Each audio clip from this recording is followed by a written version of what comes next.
Right now we are seeing that origami paper that I got in Maine at its full power. The sun's beaming in, hitting this giant mirror, and is aimed back directly into the origami paper so that it's being blasted by photons. And the origami, one tiny little sheet of origami paper like this, makes a rainbow that powerful. That's so nice. That means that a great big piece of this paper will create a huge rainbow return. I just need to get more of that stuff. That stuff's amazing. So bright. The return off of it, the light that comes back off of this is a spectrum to my eye, but it's just blown out to white in the camera because there's so many photons coming back off. Yay! It works! It's really good. I like you, shiny square paper, but this shit's the fucking max. Let's compare.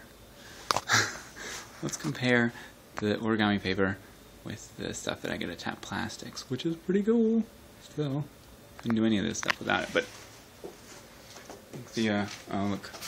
See, this is what's always happening. The light is falling. The sun's getting lower in the sky, and then that means I have to adjust the heliostat. And see, I do the mirror, the light can be all the way down to the bottom where it shines in the box and makes the water vapor go, or it can be in the mirror, in the middle of the mirror, or that's about the top, because right here is the top of my window, and the window doesn't go up anymore, and then I've blacked out the rest of it to make it so that it's just a shaft of light, because before there was light always coming back in here, and you can see that in the videos, but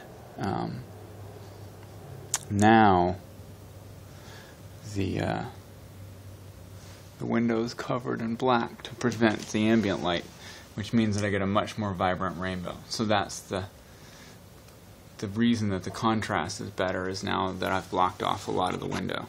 And then I also have projection screens up there added so that it's better white for the color to hit, and then I'm holding translucent fabric to see what it's like when fabric goes through.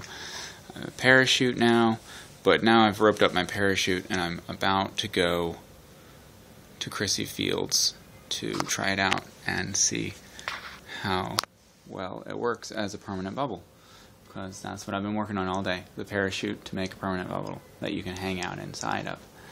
It's been a dream for a long time. I'm about to go make a fabric bubble that I can hang out inside of and make rainbows. So combining the rainbows and the bubbles into one thing, which I've been trying to do for a long time. How can I make my bubbles have rainbows? And I've done that a little bit. I mean, outside of the thin film diffraction. I mean, volumetric rainbows through dust or mist inside them. So, how could I fill the parachute with mist that stayed, but also have sunlight? Right? Because a cloud kind of makes it so that there's no sun. I just want a small cloud in my parachute of water vapor or smoke, I guess. Smoke could be a thing. And then you shine the rays, yeah, because smoke is finer than particles of water. It's carbon particles. Wait a minute, I can just make smoke without burning stuff? It's just tiny carbon particles, like buckyballs. You can make smoke.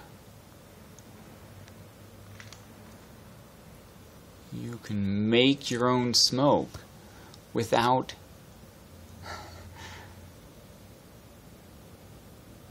burning things, just from carbon powder. Bucky spheres. God, Bucky sphere smoke? Make them big enough so that they can't go into your bloodstream. Bucky sphere smoke. Okay, I'm gonna write that down. Make your own smoke. God, I love this room. You can make your own smoke, and then you won't have to fucking smoke your lungs to death playing with it. Just make your own. Oh, what's a good way to make your own smoke? Burning stuff. Yeah, that's the best way, isn't it? What, like incense? Yeah, incense is pretty cool. Sure. Some fucking incense that you actually like the flavor of, because you hate all of the other flavors of incense. What is a smell that you would actually like? I don't know, cedar? I like the smell of cedar.